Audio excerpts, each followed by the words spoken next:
Vamos agora entrar no tema de hoje, viver transpessoal.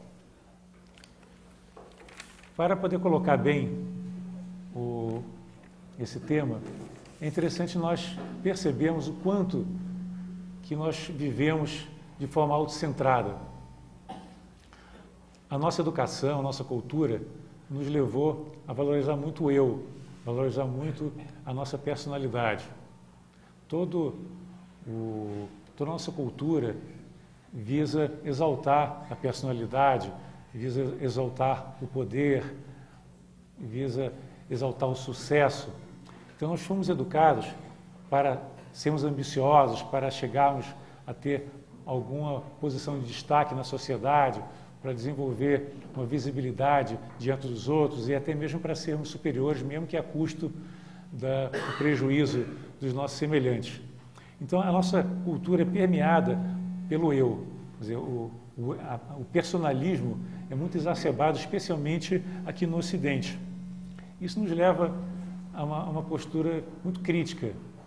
Nós queremos sempre fazer com que nós, nossos filhos, nossa família, e projetando um pouco mais a nossa nação, seja melhor que os outros. Nós queremos sempre levar vantagem, estar por cima dos outros em condição mais favorável. E é lógico que essa postura autocentrada acaba gerando conflito.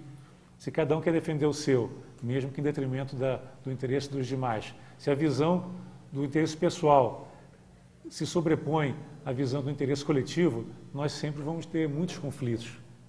E a situação de guerra que nós observamos hoje no Oriente Médio e praticamente em todo o mundo é fruto dessa visão autocentrada. Cada um buscando apenas atender os seus próprios interesses em nível de pessoa, em nível de sua família, de seu grupo religioso, de sua nação, de seu país. E sempre deixando de ver o outro lado, deixando de ter aquela visão global, a visão holística. Então, esse exagero do personalismo, né, tem sido a grande razão das guerras. A pessoa só vê um lado da moeda, não procura ver o mundo pelos olhos do outro. É a visão da pessoa que vê só o seu próprio umbigo, é incapaz de olhar para o mundo de uma forma mais ampla, de buscar horizontes mais amplos. Então, às vezes, em vez das pessoas se abrirem para o mundo, elas estão se fechando, erigindo muralhas em torno de si. Então, o personalismo cada vez aumenta mais e, com isso, também o isolamento. Cada vez que você cria uma muralha, se fecha para o mundo, se coloca cadeado nas portas e tenta se separar, se proteger, você está se isolando. E esse isolamento leva à depressão, leva a um sentimento até de impotência. Quando nós vimos tanta guerra, tanta violência, nós vimos as grandes cidades hoje permeadas por todo tipo de violência, né? Ninguém tem segurança mais, nós nos sentimos muito pequenos, nós nos sentimos até impotentes, incapazes de fazer alguma coisa para que essa situação se reverta. Então, enquanto nós estivermos autocentrados, achando que nós somos um ser isolado, distante do resto das pessoas, distante da natureza e da humanidade e do universo, nós vamos sempre estar em conflito e vamos estar impotentes. Então, qual é a proposta que nós vamos desenvolver hoje? É que é possível nós desenvolvermos uma nova postura de existência em que, em vez de nós sentirmos que nós somos o centro do nosso ser, que a personalidade, o corpo, as nossas emoções são mais importantes, é possível nós nos vermos apenas como um canal de um poder maior. É isso que nós chamamos de transpessoalidade, ou seja, nós percebemos que nós não somos os donos da nossa vida, nós não somos donos do poder que nós utilizamos, da energia que nós utilizamos. Essa energia é universal, é divina por natureza, e ela flui através de nós. Só que quando nós tentamos segurar essa energia só para nós, ela fica estagnada. Quando nós tentamos aprisionar a energia da vida, ela fica estagnada e surge a doença, surge o sofrimento. Essa postura transpessoal a qual eu estou me referindo é uma postura da pessoa se auto-perceber não como um centro isolado, mas como um elemento dentro, como se fosse uma célula dentro de um corpo maior, onde cada uma dessas células está integrada, interligada com o todo. E onde cada uma dessas células está recebendo continuamente uma energia de uma fonte transcendente. Por isso nós estamos falando de vida transpessoal, de um viver transpessoal. Essa transpessoalidade deriva do fato de que nós somos divinos por natureza. A nossa vida não é nossa, é a vida universal que está se manifestando através de nós. Então, na medida que nós achamos que a vida é nossa, nós nos aprisionamos a ela, nós nos assim, apegamos a essa vida e temos até medo da morte. Você vê quantas pessoas estão tentando de toda maneira prolongar ao máximo a sua juventude, prolongar ao máximo a sua vida, porque a morte é uma coisa tenebrosa para elas. Elas são incapazes de aceitar a mudança, de aceitar a possibilidade de ter de abrir mão desse corpo, dessa vida, das posses que foram acumuladas, dos cargos, das posições mundanas. Então, essa postura autocentrada leva justamente a esse isolamento e esse sofrimento. Se nós, em contrapartida, nos percebermos como um canal de um poder divino, toda essa visão de mundo muda, surge um novo paradigma de existência em que nós reconhecemos um poder divino transcendente e nos vemos apenas como um instrumento desse poder para expressão desse poder aqui na Terra, para expressão desse poder no meio em que nós vivemos. Aí a nossa vida passa a ter um significado que não era aparente enquanto nós estamos isolados. Se nós concebemos, como colocou Blavatsky, que o universo não é um caos, é um cosmos, ou seja, um todo organizado. E esse cosmos tem um plano, quer dizer, ele não nasceu ao acaso. Esse universo é fruto de uma ideação cósmica. E esse plano divino, essa ideação cósmica, se expressa no mundo através de todos os seres vivos, inclusive através dos seres humanos. Vocês veem que todos os animais, eles, através do instinto, através de uma ordem natural, eles realizam as suas funções naturalmente. Quer dizer, existe uma ordem na natureza que pode ser observada claramente.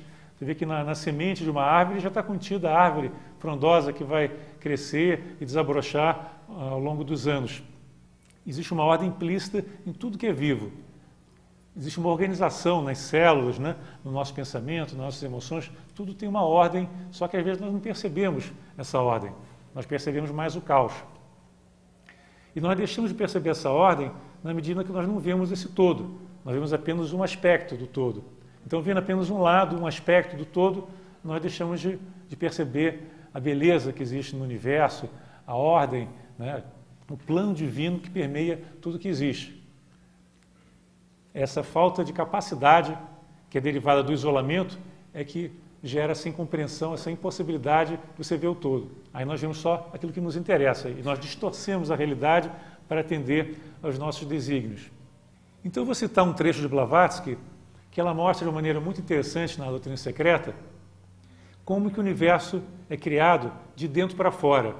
Ou seja, o universo ele não existe por acaso, existe uma ordem e essa ordem ela emana dos planos internos, dos planos mais sutis para os planos mais densos. Ou seja, o universo é criado de dentro para fora. Ele é uma expressão de um poder maior, de um poder divino. Então, diz Blavatsky, o universo é trabalhado e guiado de dentro para fora, controlado e animado por uma série sem fim de hierarquias de seres, cada um desses seres com uma missão a realizar, e quer que nós os chamemos de anjo-anjos ou anjos, são mensageiros no sentido de que são agentes de leis kármicas e cósmicas. O que Blavatsky quer dizer aqui? Que existe uma quantidade de seres, de diversas hierarquias, tanto hierarquias de seres humanos, que nós somos hierarquias também, como de seres que nós chamamos de anjos, de seres que transcenderam inclusive o nível humano, espíritos da natureza, que em graus diferentes de conhecimento e de evolução realizam essa função de expressar o divino aqui na Terra. Então, através dessa grande hierarquia de seres, o divino está se expressando e está se materializando no mundo. Então, cada ser na natureza, cada entidade, expressa uma função específica em função da sua ordem, da natureza do seu ser, que é sempre canalizar um determinado tipo de energia, transmutar essa energia e realizar o seu Dharma, a sua ação no mundo. E dessa complexidade de seres, cada um realizando a sua função, você tem uma grande obra.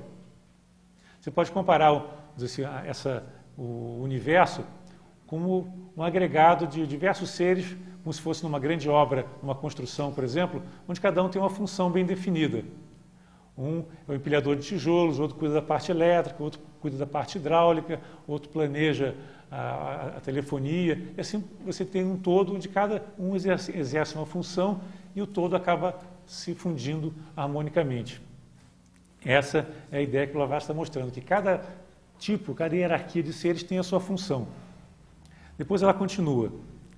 Nenhum desses seres superiores ou inferiores tem individualidade ou personalidade como entidades separadas.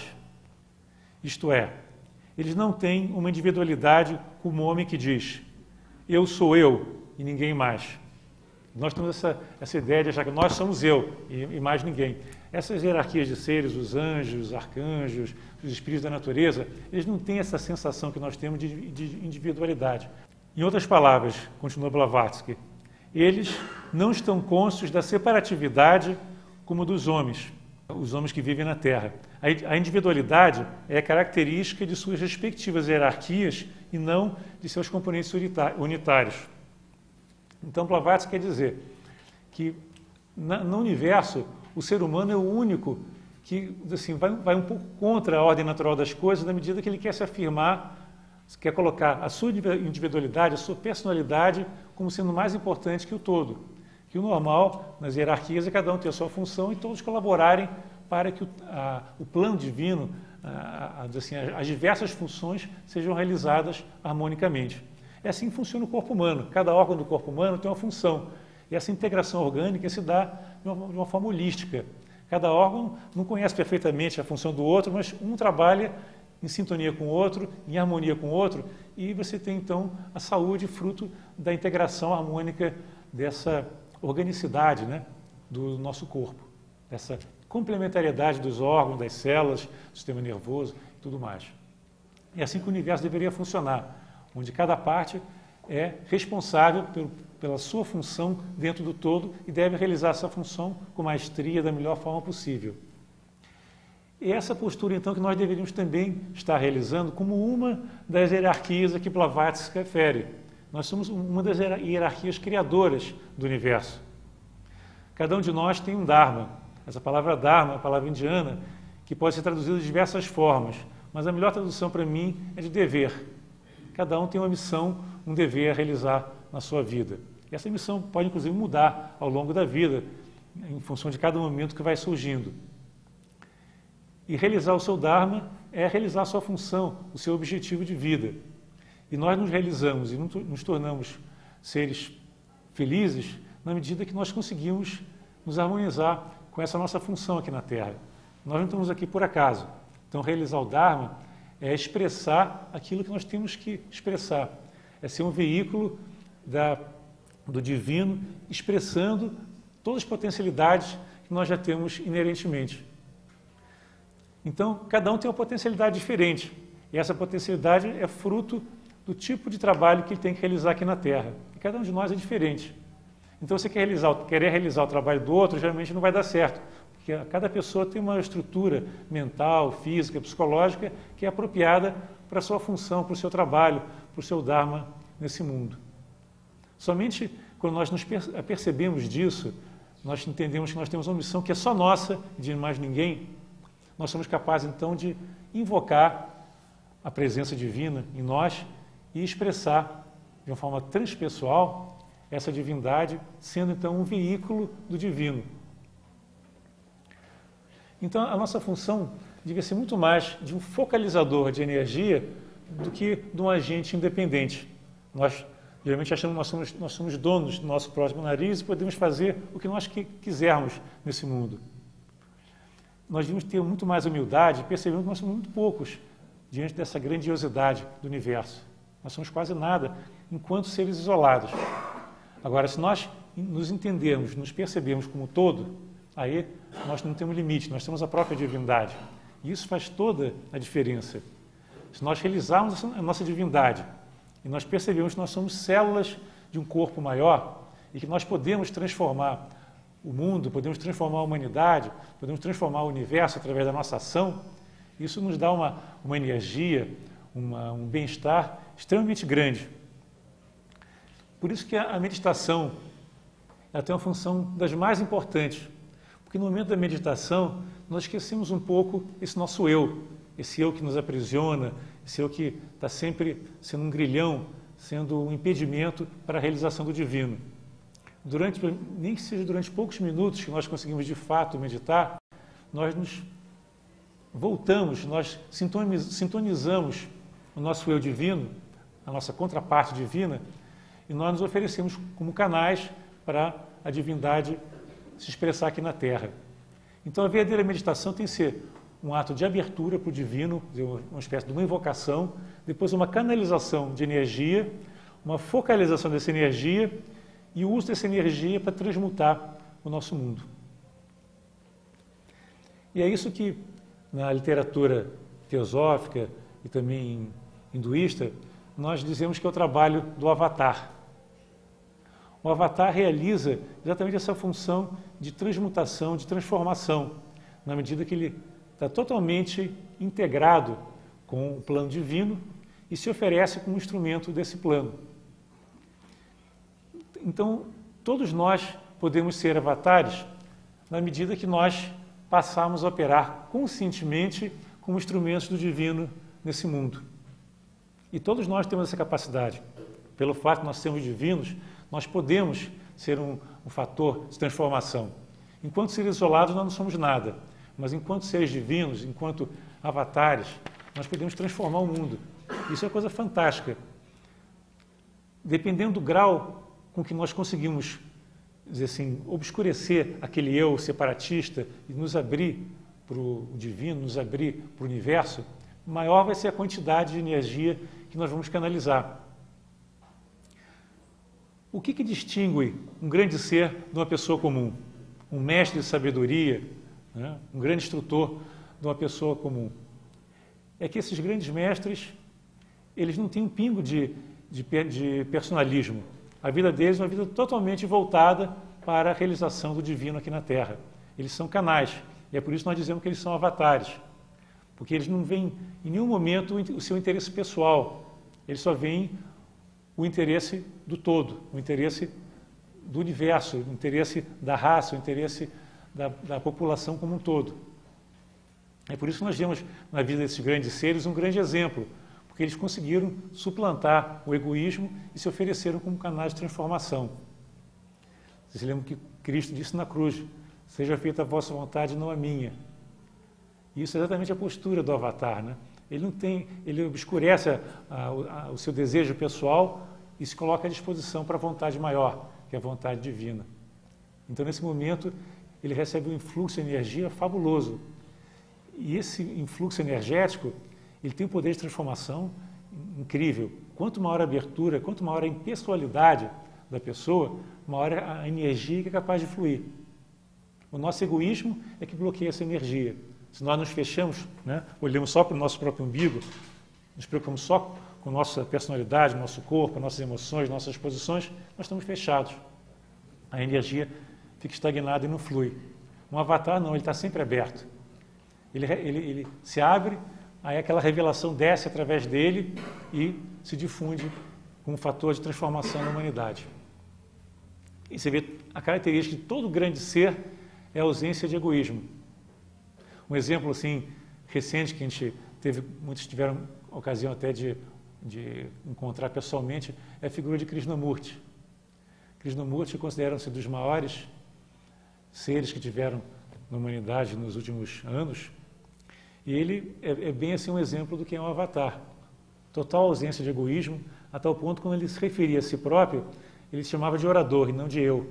Agora o orador vai falar tal coisa. Quer dizer, ele não se via como uma pessoa que estivesse falando para o público, ele era apenas um veículo, um orador que estava transmitindo algo que vinha do alto. Numa conversa reservada, certa vez, Krishnamurti falou que o processo dessa descida do conhecimento, a descida dessa energia, era como se fosse um processo de revelação. na visão cristã. E a revelação é exatamente isso, é você se abstrair do seu eu, das suas ideias, dos seus preconceitos, né? Tudo aquilo que você acumulou na sua memória, jogar tudo isso de lado e dizer, eu estou aberto para o novo, e aberto para o divino. E nesse momento, então, a graça desce o conhecimento, desce a sabedoria, e você passa a ser um instrumento do divino. E esse processo é diferente do processo mediúnico. Às vezes as pessoas acham, então isso aí é igual à mediunidade. Não. A mediunidade, a pessoa se oferece como um canal, como um veículo para uma outra entidade, inconscientemente. Ela abdica da sua consciência para que uma outra entidade incorpore e use o seu corpo. Já a atividade avatárica é totalmente consciente. A pessoa se transforma, consegue superar o egoísmo, e na medida que ela se abre para o divino se manifesta através dela. Então não existe nenhum mistério na vida espiritual. A vida espiritual é apenas um processo de abertura. É simples e complexo ao mesmo tempo, que não é fácil você conseguir se livrar do egoísmo. O egoísmo está na nossa cultura, está na nossa educação, né? E nós vivemos permeado por um mundo egoísta. Como chegar a se libertar desse egoísmo e se abrir, através do processo de meditação, para o novo, se abrir para o mundo, é um desafio muito grande. Mas, ao mesmo tempo, é muito simples. E não existem grandes mistérios na vida espiritual. Às vezes as pessoas colocam que existem mistérios que têm que ser desvendados, que são extremamente esotéricos, difíceis. Existem coisas difíceis no mundo, mas, ao mesmo tempo, a vida espiritual é muito simples, na medida que ela é um processo apenas de abertura para o divino. E na medida que você se abre, tudo se mostra diferente. É por isso que os grandes místicos tinham muita dificuldade de transmitir o que eles conseguiam perceber através do processo de samadhi, de meditação. Porque a consciência desses grandes místicos, desses grandes seres, já chegou num outro nível de percebimento. Já se abriu de tal forma para o divino que aquele dualismo que caracteriza a nossa mente limitada foi suplantado. Então ele superou essa mente racional que classifica, que separa, que individualiza tudo, que só conhece a luz pela sombra, e passou a perceber as coisas por dentro e não pela sua casca. Então o místico, quando fala, às vezes é incompreendido, porque ele está falando num outro patamar vibratório, através de um outro tipo de consciência muito mais amplo, que abarca um número de dimensões muito maior, é uma consciência multidimensional, enquanto que a nossa consciência está baseada aqui num mundo de 2 dimensões e no máximo 3 dimensões. Então o desafio é nós, primeiro, percebermos que existe uma possibilidade de nós vivermos numa outra dimensão, e aos poucos ir descobrindo que dimensões são essas que têm que ser descobertas, que montanhas são essas que têm que ser galgadas. Mas o caminho é muito claro. Nós temos que vencer o nosso eu, aquele eu que, segundo Blavatsky, diz que escraviza o real. Enquanto nós estivermos centrados no nosso eu, nós nunca vamos conseguir esse processo de abertura, que a abertura justamente é a negação do eu e a integração com o todo. É o desenvolvimento daquela postura holística, postura transpessoal. E o interessante é que, na medida que nós adotamos essa postura transpessoal, nós ganhamos uma capacidade de transformação fantástica, porque aí nós passamos a ser canais de energia. Se nós estamos abertos, a energia encontrou um canal para fluir. Isso é uma coisa natural. Se o cano está entupido, a água não passa. Agora, se você desobstrui o cano, a água passa. Também conosco é a mesma coisa. Os nossos veículos energéticos, né? Os nossos chakras estão bloqueados, os nossos veículos físicos e hiperfísicos estão todos trancados, a energia não pode fluir. Então nós temos que desobstruir esses canais. Esse é um processo de autopurificação, de autocultura, em que nós estamos purificando os nossos veículos, eliminando o egoísmo e como fosse desentupindo todos aqueles canais que estão obstruídos para que a energia possa fluir. O perigo é quando a energia fica estagnada e não flui. Quando a energia flui, não há problema nenhum. O perigo do desenvolvimento da vida espiritual é quando a pessoa quer desenvolver poderes, mas não desenvolveu a postura inegoísta, a postura de abertura. Porque aí você consegue, através de certas práticas, desenvolver poderes, conseguir usar os poderes da natureza, mas os poderes acabam sendo mal utilizados, são direcionados para fins egoísticos. E aí isso gera uma grande catástrofe, né? A pessoa se destrói e é capaz de destruir os outros também. Então, o grande desafio que nós temos agora é como desenvolver essa postura de impessoalidade, essa postura fundamental de transcendência do nosso eu, de integração com a nossa natureza divina. Uma coisa interessante, deve ser mencionada, é que o homem é o único ser na natureza que tem manas e tem ao mesmo tempo um corpo físico, um conjunto físico, emocional, mental, e é também um ser espiritual. Ou seja, ele tem, segundo Blavatsky, os 7 princípios. Ele tem a tríade superior, ou seja, ele tem a sua contraparte divina e tem o quaternário inferior. E manas, que é a mente, inclusive o nome homem tem a ver com manas, é aquele que tem a mente. O homem, ele é capaz de fazer essa integração, essa ponte entre o divino e o material. Então, a grande missão do ser humano é ser um mensageiro. Manas tem a ver com Mercúrio, que é o planeta do mensageiro divino. Manas tem a ver com aquele mito de Prometeu, que roubou a mente divina, roubou a inteligência divina e trouxe para o homem. Então, em função de Prometeu ter doado esse fogo divino para o homem passou a ser um ser divino completo.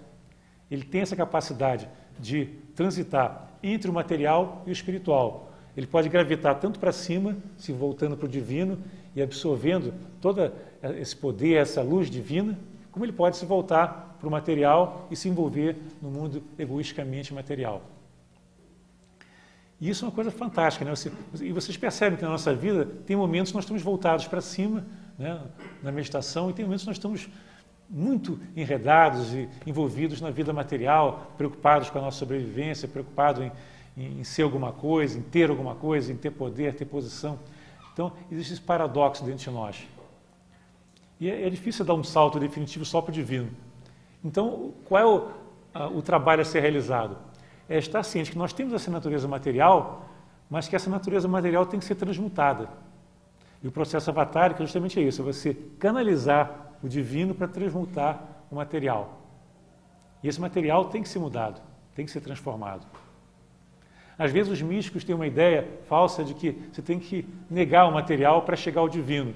Então eles se ficam durante tempos muito longos em cavernas, negando o corpo e não cuidando da saúde. Isso não é uma coisa boa, porque, a não ser em momentos muito curtos, como uma tentativa de aprofundamento da consciência, mas a vida que tem que ser vivida é a vida aqui na Terra. Nós temos que nos tornar seres cada vez mais divinos usando o nosso instrumento material. Se o instrumento não tivesse valor, nós não o teríamos. Se nós temos um corpo emocional, temos uma mente, é porque esse conjunto, essa personalidade tem que ser usada positivamente, usada para o bem, para a transformação. E a personalidade tem uma função, o corpo tem uma função, é ser o veículo do divino. Então, se nós usamos esse corpo para ser um veículo de transformação, para um veículo que é dessa energia, dessa luz que vem do alto, aí a nossa capacidade de atuar no mundo positivamente é muito grande. E aí surge aquela possibilidade da ação na inação, ou seja, aquela ação não contaminada pelo egoísmo, a ação que não está preocupada com os resultados da própria ação. É a ação espontânea, que surge na medida que você percebe que algo tem que ser feito, vai lá e faz. Se uma pessoa precisa de ajuda e você tem a possibilidade de ajudar, você vai lá e ajuda, mas não que você queira ter algum retorno, algum prêmio por essa ação, mas porque essa é a única coisa que você poderia fazer naquele momento. Era a sua ação avatárica naquele momento. É a sua ação, é a sua contribuição para o todo dentro desse processo. E com isso, você vai eliminando todo o conflito da sua vida, porque você vai agindo não baseado numa escolha egoísta, mas espontaneamente. Krishnamurti diz que só há escolha quando há conflito. Essa é uma afirmação que no início eu não entendia, mas aos poucos eu fui meditando e começando a entender. Realmente, quando você tem escolha, é que você tem um eu que está optando por isso ou aquilo. Você tem dois desejos. Eu estou cansado, quero ir para casa, mas ao mesmo tempo eu quero ir ao cinema. Então tem dois objetivos que estão conflitantes e tem que escolher um ou outro. Aí, quando há conflito, existe escolha. Se a pessoa age de uma maneira espontânea, não há escolha, ela faz aquilo que tem que ser feito. É isso que os taoístas chamam de o caminho do Tao. é aquele caminho sem escolha, aquele caminho puro, que é fruto de uma total integração com o momento presente. A pessoa não está preocupada com os resultados, o que pode acontecer em função da sua ação. Não ter assim, uma segunda intenção naquela ação. Ela age porque essa ação é natural naquele momento, é não premeditada. Krishnamurti, quando dissolveu a Ordem da Estrela, ele disse uma frase muito interessante, que a vida espiritual é como um caminho sem trilha, ou seja, onde o caminho não está demarcado. Você tem que caminhar, mas o caminho se mostra a cada passo. Você não pode premeditadamente escolher o que você vai fazer. É lógico que algum planejamento da vida é necessário, mas não a ponto de inibir a criatividade. A espontaneidade é fundamental. Nós, às vezes, sacrificamos a nossa intuição porque nós queremos ser racionalistas demais. Nós queremos dar cada passo de forma calculada. E esse cálculo é fruto sempre do passado, é fruto daquilo que foi acumulado na memória. Então, nós sacrificamos a percepção do momento, né, a integração com o todo, nós deixamos de ser um canal para apenas repetir aquilo que já foi acumulado no passado, que é o que está na nossa memória. A memória é sempre o passado. Ela tem a sua utilidade na vida, ninguém pode viver sem memória. Mas na medida que a gente usa a memória para tentar orientar as nossas ações no campo espiritual, nós estamos nos limitando. E toda limitação é incompatível com a visão do todo. A visão do todo é justamente a eliminação de todas as limitações que nós temos. E nós nos limitamos quando nós estamos presos ao nosso eu. Então, limitar, quer dizer, conseguir superar o eu é você arrebentar todos os grilhões, é superar todas as suas limitações. Você pode estar numa prisão, como tiveram Gandhi, como tiveram Anibesa, e, no entanto, estarem satisfeitos, alegres que estão realizando o seu Dharma. E ninguém pode prender uma alma, ninguém pode prender o espírito, porque eles são voláteis, eles não são da natureza da matéria. Então, na medida que nós realizamos esse nosso Dharma, nós realizamos a nossa função, nós transcendemos qualquer limitação e nada pode impedir a realização desse trabalho, que é esse trabalho avatárico.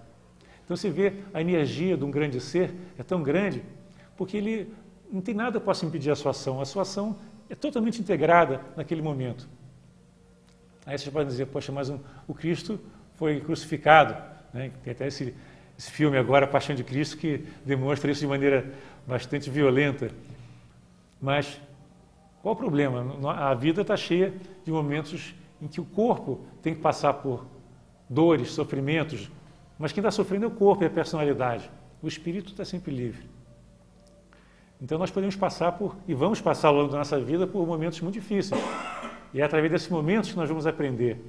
É através desses momentos que nós vamos crescer, vamos superar as nossas limitações. Eles não acontecem por acaso. Se nós, em vez de ficarmos presos aos nossos problemas do corpo, vamos dizer assim, da personalidade, estivermos sempre vivendo além, vendo que isso faz parte de um processo maior e aprendendo com cada experiência da nossa vida, crescendo com essas experiências, nos purificando com essas experiências, nós vamos estar realmente exercendo essa ação avatárica. Eu gostaria de falar um pouquinho agora do conceito de lei numa visão transpessoal.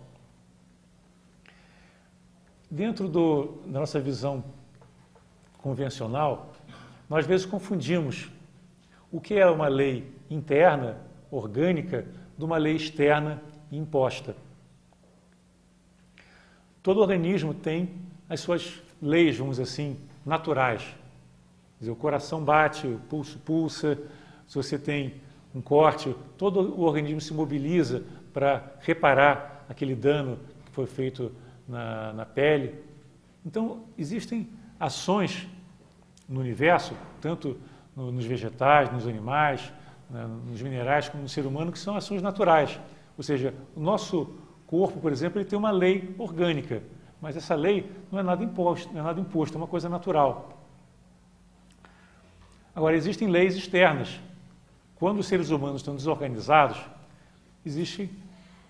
naturalmente cria-se um poder regulatório, um poder que vai impedir que essa desordem impeça o bem-estar do todo. Então, os exércitos, as polícias, né, os governos, em última análise, eles existem porque as pessoas não são capazes de ver o todo. Elas não são capazes de ver que elas fazem parte desse todo orgânico, que é o próprio universo.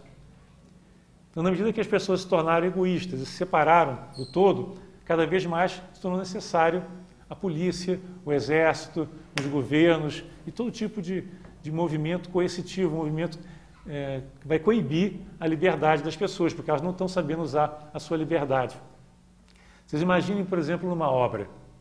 Se cada das pessoas que estão trabalhando nessa obra tivesse a noção clara de qual é a sua função na obra, não precisaria alguém ficar policiando o horário, policiando o que ela está fazendo, se ela está fazendo certo, está fazendo errado.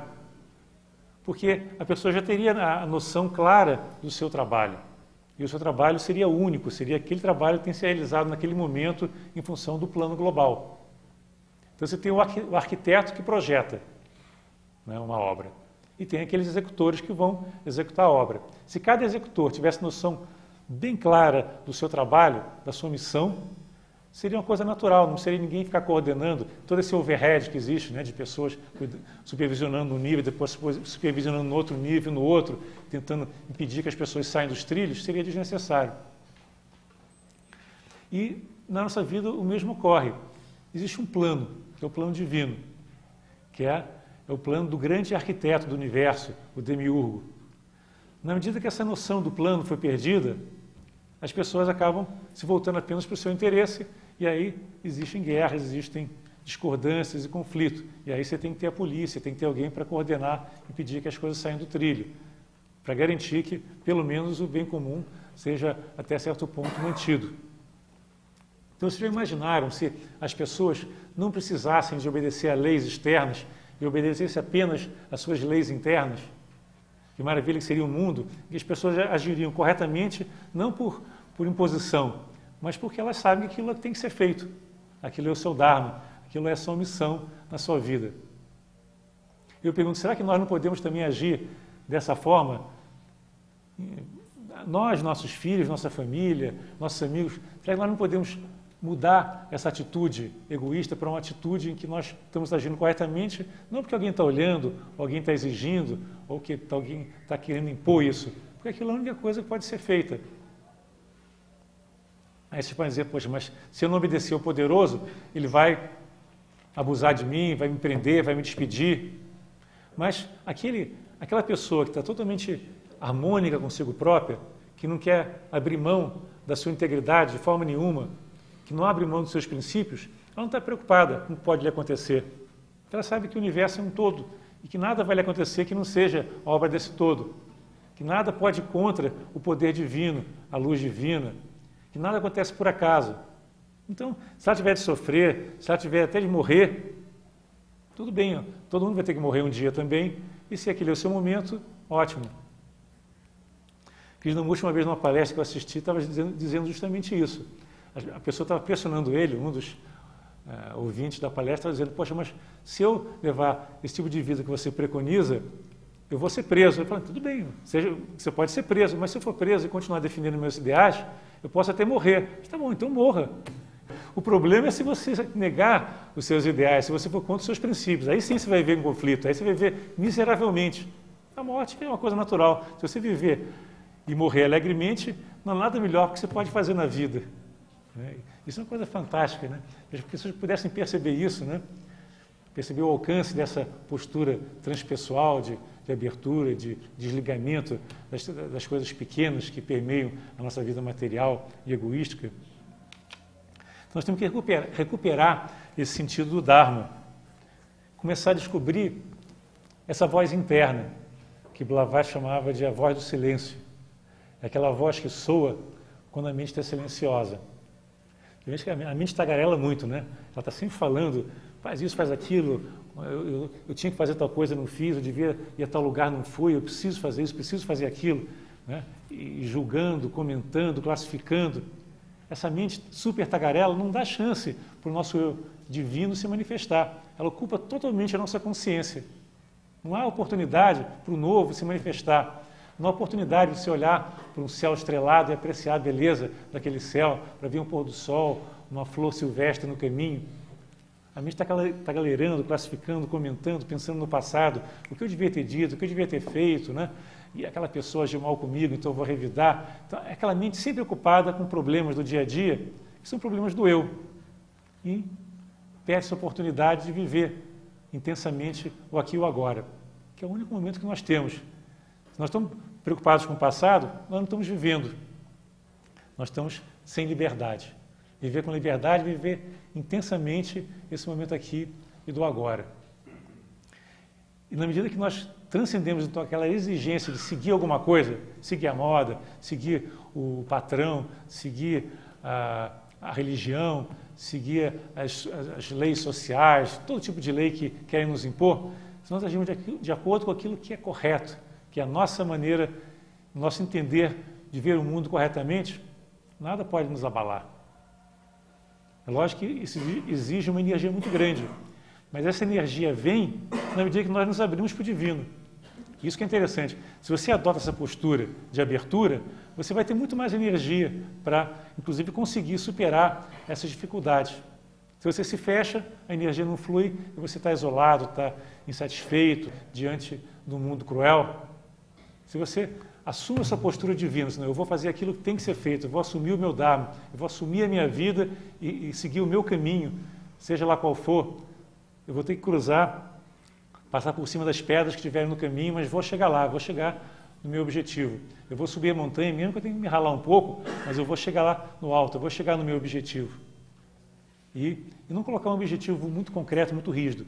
Tem que ter um objetivo de atender os desígnios da sua natureza divina, sem escolha, espontaneamente.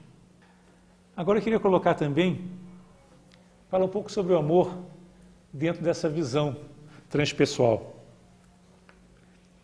E a gente podia classificar, como coloca Danny Rudhyar, um autor muito interessante, escreveu um livro, Preparações Ocultas para a Nova Era, em que ele, numa seção do livro, ele trata dessa questão do viver transpessoal e fala, inclusive, do amor transpessoal.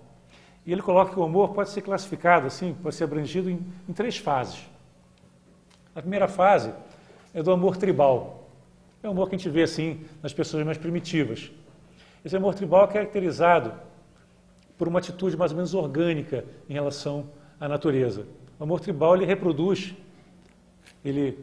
vamos dizer, o homem e mulher copulam e fazem amor para a reprodução da espécie. Então, assim como ele planta a terra, ele fecunda a terra, também ele fecunda a mulher para procriar. Então, essa é a característica do amor tribal. É um amor quase instintivo, é um amor similar ao amor, vamos dizer assim, que se vê no reino animal, lógico, um pouco mais desenvolvido, na medida que ele está intimamente ligado a uma postura, vamos dizer assim, de reprodução, uma postura de fecundação da terra. E como a terra precisa ser fecundada para que a vida continue, no homem e na mulher, o relacionamento amoroso se dá no sentido de perpetuação da espécie. Então, esse é um amor onde não há um questionamento de o que é certo, o que é errado. A união do homem e da mulher é feita naturalmente em função do instinto, em função da necessidade da espécie de se autopreservar. Passando essa fase em que o amor é, de certa forma, compulsivo e que a finalidade é muito mais instintiva, nós chegamos a uma segunda etapa que a gente pode chamar de amor adolescente, ou amor que está muito influenciado pela personalidade, que é quando o ser humano começa a afirmar a sua personalidade, começa a se isolar da tribo, vamos dizer assim, começa a querer se autoafirmar, como o adolescente quer se autoafirmar, e aí ele começa a se isolar nesse processo de autoafirmação. Ele quer mostrar que ele é um ser separado, que nenhum adolescente que quer se livrar do jugo, do poder da mãe e do pai, mas não sabe o que quer ainda. Então ele fica naquele conflito, que ele quer ser um ser separado, mas ainda não desenvolveu a sua personalidade, o seu eu, a ponto de viver de uma forma independente. Então, o amor, vamos dizer assim, adolescente, ele é um amor egoísta ao mesmo tempo. É o homem e a mulher se encontrando, querendo preencher o seu vazio, mas não conseguindo ver o outro, vendo apenas a si mesmo. Aquilo que os franceses chamam de egoísme à deux, ou seja, o egoísmo a dois, né? Quer dizer, cada um está com o outro, mas está vendo apenas a si mesmo. O outro é um instrumento do preenchimento do seu vazio.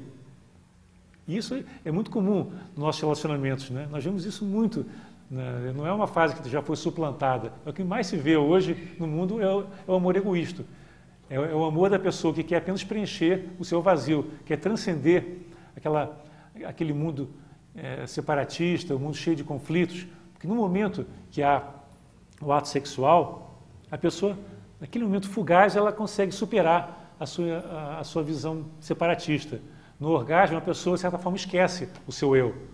Isso aí é um momento muito fugaz, depois a pessoa volta, cai na terra de novo e continua a ser egoísta. Então, esse amor egoísta ele é caracterizado pela tentativa de fuga do seu eu, que é o grilhão do seu ser, né? É a tentativa de superação dessa sua postura separatista, egoísta e sofredora ao mesmo tempo. Então, nessa fase a pessoa quer se libertar da separação, mas não consegue. Ela busca o outro, mas ela não vê o outro como um complemento de si, vê o outro como um objeto de prazer, um objeto de preenchimento do seu vazio.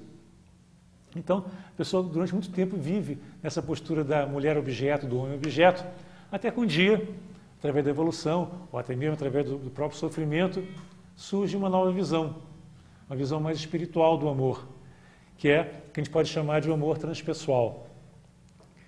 O que é o amor transpessoal? É o amor em que homem e mulher se juntam, não para satisfazer o seu prazer egoístico, mas para se complementar dentro de um processo de criação. Vocês sabem que toda criação precisa de dois polos. Você não pode ter um filho se não houver um homem e uma mulher interagindo.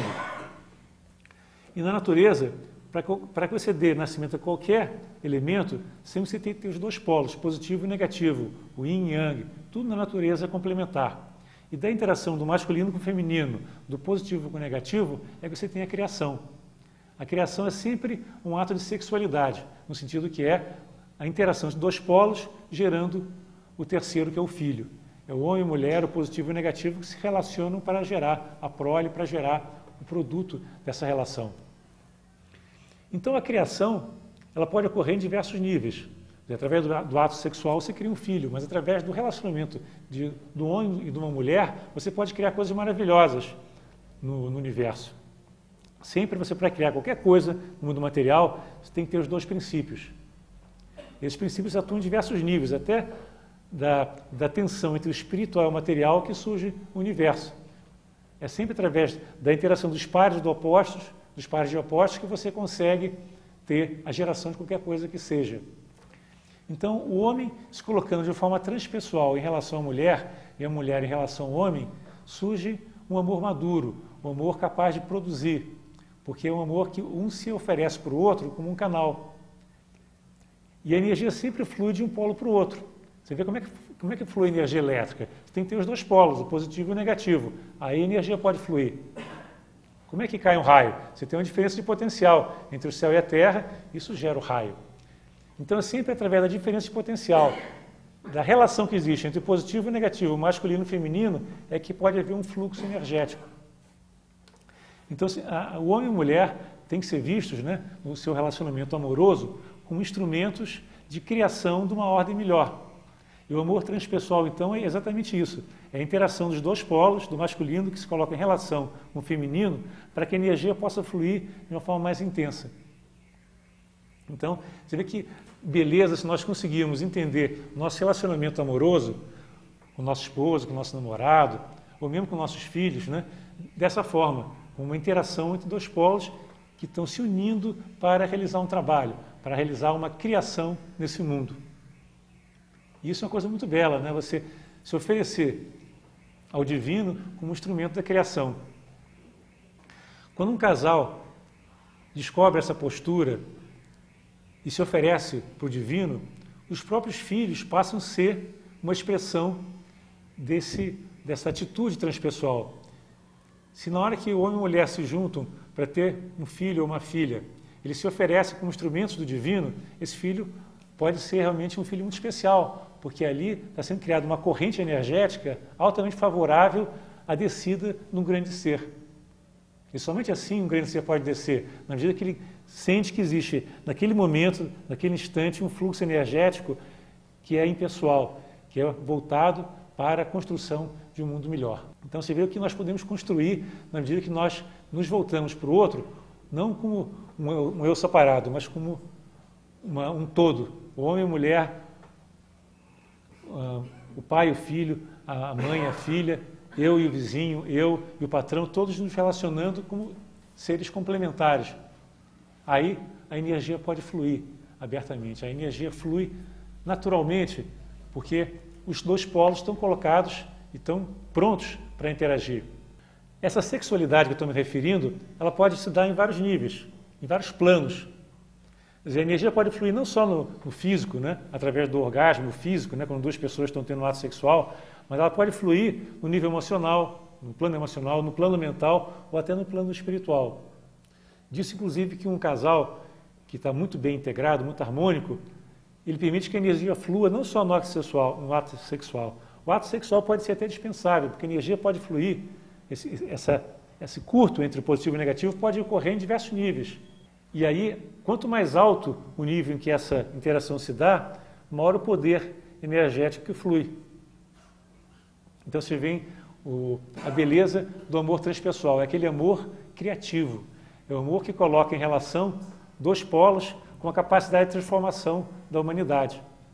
Duas pessoas que estão, na realidade, se oferecendo para ser uma só, para ser um todo integrado que vai, então, gerar um mundo de novas coisas, um mundo de transformação. Então nós podemos, através das nossas ações, através da maneira como nós nos relacionamos com as outras pessoas, em todos os níveis, sermos canais de transformação. E nós só conseguiremos transformar o mundo se nós nos transformarmos, nós passarmos a ser um canal ativo dessa energia. Uma descoberta fantástica isso, dizer, poxa, eu posso ser um canal de transformação, eu posso transformar o mundo, eu não sou um ser isolado, impotente, eu sou capaz de canalizar, focalizar e transmutar essa energia, porque a energia, na forma que ela está nos níveis mais sutis, ela é incapaz de realizar trabalho aqui nesse mundo. Somente quando existe um agente é que é possível haver transformação. Como nós somos seres também materiais, nós temos um corpo material, nós somos capazes de atuar nesse mundo material. Agora, se nós canalizamos uma energia divina, transmutamos essa energia, focalizamos, ela tem uma capacidade de transformar, de agir sobre esse mundo fantástica. E tanto maior é o nosso poder de transformação, quanto maior a nossa capacidade de canalizar. E essa capacidade é proporcional ao nosso inegoísmo. Eu, quando comecei, eu por tradição, vivi numa família católica, né? E um conceito que eu não entendia muito bem, quando eu estudava o cristianismo, era o conceito de graça. Quando eu vim estudar teosofia, me aprofundei mais no estudo de outras religiões, eu comecei a entender o que vem a ser essa graça. A graça vem a ser o quê? É a ascensão da matéria, que se purifica e se abre para o divino, em paralelo com a descida do divino, que encontra um canal adequado na matéria para se expressar e para se transformar num nível em que essa energia divina possa atuar. Você veja, por exemplo, aqui nesse momento nós temos diversos canais de energia fluindo. Nós temos ondas de rádio, ondas de TV, uma série de energias estão fluindo e nós não captamos, porque essas energias não estão em sintonia com o nosso corpo. Nós não somos capazes de captar uma onda de rádio e expressá-la através do nosso corpo. Um rádio consegue. Uma TV consegue pegar uma onda de TV e transformar num sinal audível e visível. Então, para que nós possamos estar preparados para canalizar essa energia produtivamente, nós temos que sintonizar um nível mais alto. Quer dizer, se nós não tivermos assim, uma sintonia com esse nível mais alto, a energia não flui. E nós não somos capazes de transformar. Então, quando a gente fala em purificação, é exatamente você se elevar a um nível tal em que você pode captar a energia na sua fonte, no nível mais puro. Trazer essa energia, transmutar e colocar à disposição da humanidade. E nós precisamos de pessoas que possam fazer esse trabalho. Nós precisamos de avatares, de pessoas que tenham essa capacidade de, através da meditação, elevar essa consciência, receber o divino, trazê-lo aqui para o nosso nível de consciência, transmutá-lo, focalizá-lo e realizar o trabalho que tem que ser feito. O Conan Doyle, que escreveu Sherlock Holmes e uma série de livros, ele escreveu alguns livros também muito interessantes que têm a ver com a vida espiritual. Tem um livro que ele fala sobre as fadas, sobre os espíritos da natureza. Ele faz uma comparação que eu acho muito interessante. Ele diz o seguinte: você pode imaginar um órgão, por exemplo, e uma partitura colocada em cima do órgão. Se não houver alguém para executar aquela partitura vai ficar um mero plano, uma mera ideia. Nunca vai soar, nunca vai chegar a se materializar como um som físico. Se não houver um instrumentista para pegar, ler a partitura, executar o órgão, aquela partitura, ou seja, transmutar a ideia que está na partitura, o princípio que está na partitura, o plano que está na partitura para uma vibração acessível ao mundo material, as pessoas não vão conseguir ouvir nenhum som e aquilo vai ficar apenas com uma mera ideia. Então, o organista é o agente, é aquele que capta uma ideia, capta uma energia e consegue transmutar num nível que possa ser percebido, captado pelas pessoas e pelo mundo. Então o avatar é exatamente isso, ele vai num nível muito alto, capta a ideia, ele sintoniza qual é a tônica do trabalho que tem que ser realizado e traz aquela energia fresca para atender as necessidades do mundo atual. E nós podemos fazer isso também. Aliás, o mundo precisa de pessoas que realizem essa função avatárica. Vocês notaram que quando vocês estão próximos do grande ser, você se sente mais elevado também. O grande ser, ele transmuta o seu meio. Ele muda o ambiente à sua volta. Tamanha energia que flui através dele. Ele beneficia todo mundo à sua volta. E quanto mais nós conseguimos captar, nos elevarmos e trazermos essa energia transmutando, mais nós vamos transformar o mundo à nossa volta. As pessoas à nossa volta vão se sentir mais felizes, mais realizadas. Nós vamos estar dando de nós mesmos. Mas o que nós estamos dando, na realidade, não é nosso, é divino. Nós estamos apenas canalizando essa energia divina. Essa é a grande beleza da vida transpessoal. Nós estamos dando, não aquilo que é do eu, mas aquilo que é divino. Nós não queremos nada para nós estamos deixando fluir, simplesmente. Como o rio flui, também a energia flui através de nós. E quanto mais impessoal for a nossa postura, maior a energia que vai fluir através de nós. Então, eu gostaria de encerrar uma poesia do William Blake, que eu gosto muito, acho que até já falei em outras ocasiões, que dá bem essa postura de você viver intensamente no aqui e no agora, sentindo que você é o todo, que você é o universo, que você é um canal da vida divina aqui na Terra. Então diz o William Blake: ver o mundo num grão de areia e o céu numa flor silvestre, segurar o infinito na palma da mão e a eternidade num instante.